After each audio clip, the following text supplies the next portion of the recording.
Ah, Wizards of the Coast and the OGL. Just when you think you're getting out, they pull you back in. Hello everyone, welcome back to Fraud on the Telly. Today, once again, we have to discuss the OGL, the Open Gaming License Agreement for Wizards of the Coast and Dungeons & Dragons. That's because a couple of days ago, the Wizards of the Coast released the OGL 1.2, the newest draft update to the Open Gaming License Agreement. And wow, I just gotta start this video off by saying I am extremely impressed with the Dungeons & Dragons community and their ability to actually affect some real change on a super greedy corporation that had every incentive to not want to listen to us at all, especially considering just how much they've disrespected the community as a whole. If you have no idea what the OGL is or what I'm talking about, then click the I above. We've done numerous other videos discussing this whole situation and this cluster of a situation that's been going on over at Hasbro's and Wizards of the Coast.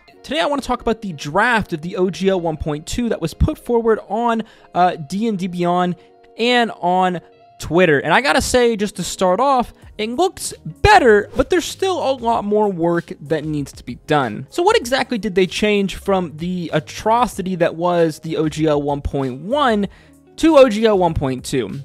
Well, genuinely, quite a bit. You see, one of the major concerns for the community was that the new license, the new OGL, was intended to replace the original OGL, and that it could be retroactively applied to all content and products published under said license. You have to remember that the OGL 1.0 stood in place for over 20 years, and many things were published under this license, things that you wouldn't even expect to be actually linked to some kind of Dungeons & Dragons IP in any sense of the word. This concern now, though, seems to be completely eliminated, as anything published with former OGL, the OGL 1.0, can still continue using that license, but they no longer are going to be using this license in the future. All future licenses must come under the newer OGL, whatever it ends up being, 1.2, 3, 4, 5, 10, for all I know. As well, the D&D core mechanics were published under a Creative Commons license. This essentially allows everyone access in some form or other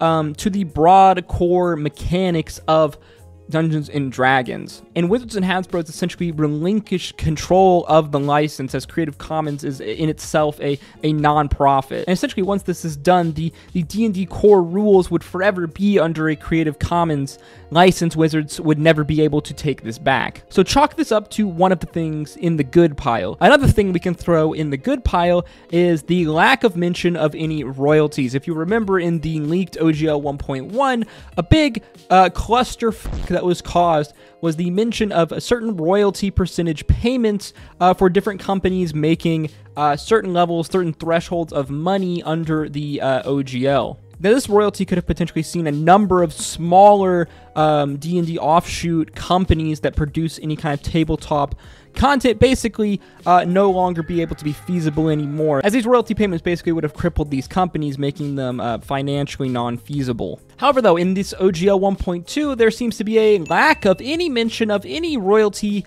payments at all, which on the surface seems like a good thing, but in a minute we're going to talk about how this actually is not great. As well, they seem to make it expressly clear that your content is very much your content. They will not own any type of creative control or anything like that, which was another huge concern that the OGL 1.1 definitely had causes to be concerned for. So then, are the changes done in OGL 1.2 from 1.1 good enough? On the surface, it seems like yes, but honestly, no, they're not. Now, to come to this conclusion, I've done a decent amount of research. It's not just taken my opinion in it, my law school dropout opinion. I've consulted several other lawyer content creators, and several of them seem to come to the same conclusion here, that there are still a number of loopholes and a lack of expressed explanation and certain written things in this OGL license that could cause for concern. The first, as we mentioned earlier, was the lack of any kind of royalty-free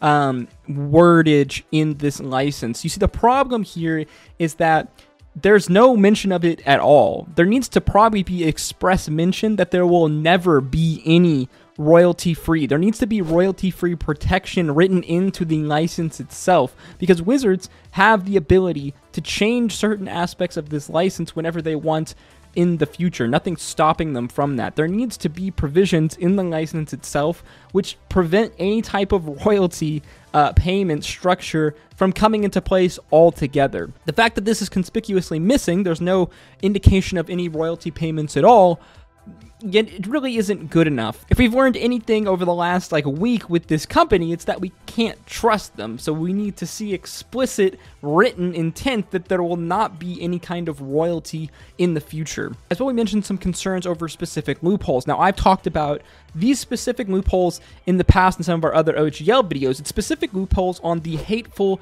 conduct page. You see, one of the main provisions of the OGL was this hateful conduct clause, which essentially allows Wizards full control to remove anything that they dub as hateful conduct, specifically in the tabletop RPG and virtual tabletop published spaces. Now, on the surface, there doesn't seem anything wrong with that, but the problem is that there's a specifically mentioned clause here that says that Wizards has the sole right to decide what is considered hateful conduct, and the third-party creator gives up all rights to fight any of these decisions.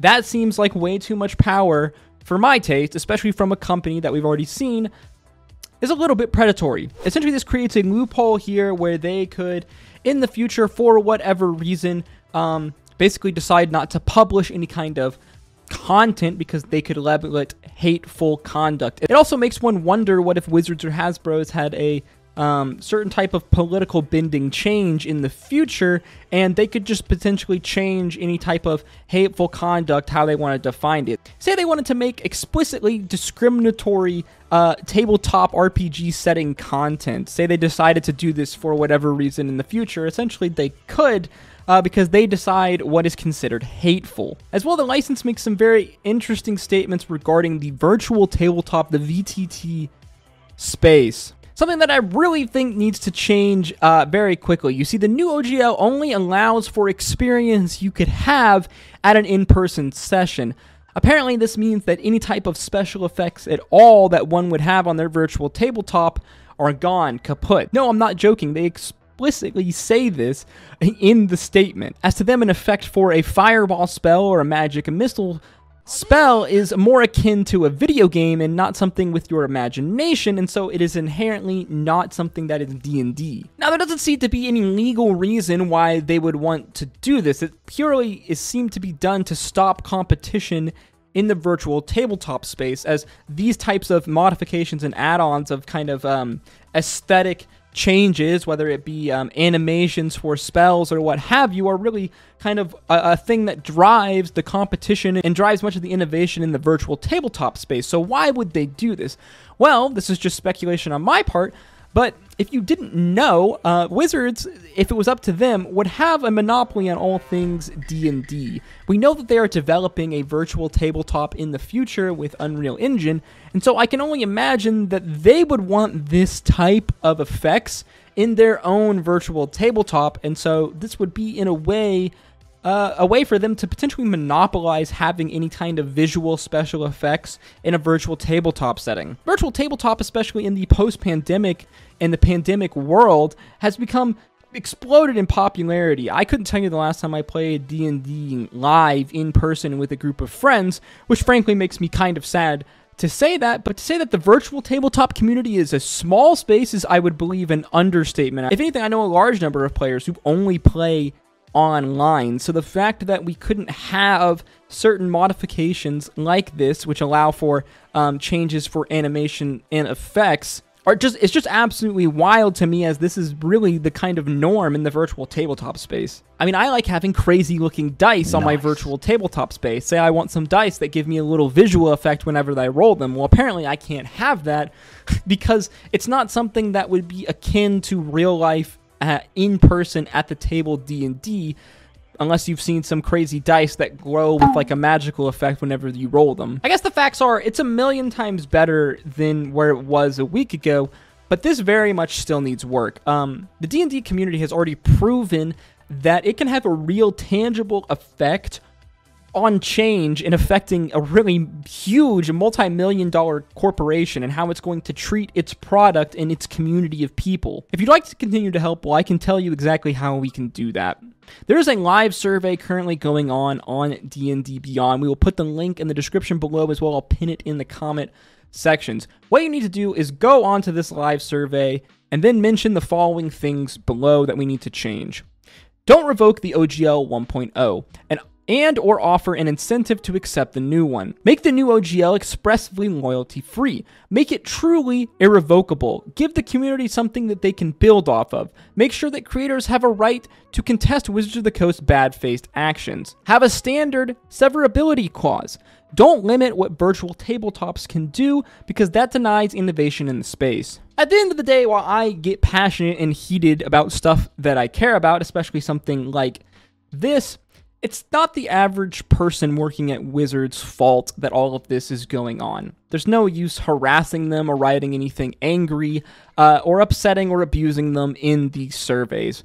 Remember to be kind to people in these surveys, as these are not the ones that our anger needs to be directed towards. Once again, I want to say I'm really proud of this community and frankly a little shocked at the actual effect that was had. It really is hilarious to me that this company thought that they could really just get a boatload of greed and just suck all of the life and the funds out of the D&D community, and they thought that that wasn't going to cause some kind of an uproar. Well, it's safe to say that the uproar was enough to make them take notice, and maybe, just maybe, we can get them to make a new OGL that is just beneficial for everyone, man. If there's any more OGL developments, expect me to make videos about them and to put them in this playlist.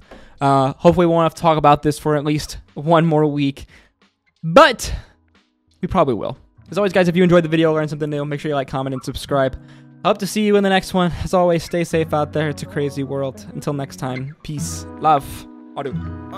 A love story that might be. We wasn't supposed to happen. So much talk around us. We became numb to the yapping. It was like 05. Got my license to drive. Picked you up in my pop's car. Went for a ride. Couldn't no one tell us nothing. That night was ours. All the stars aligned and you were so damn fine. Yeah, it was young love.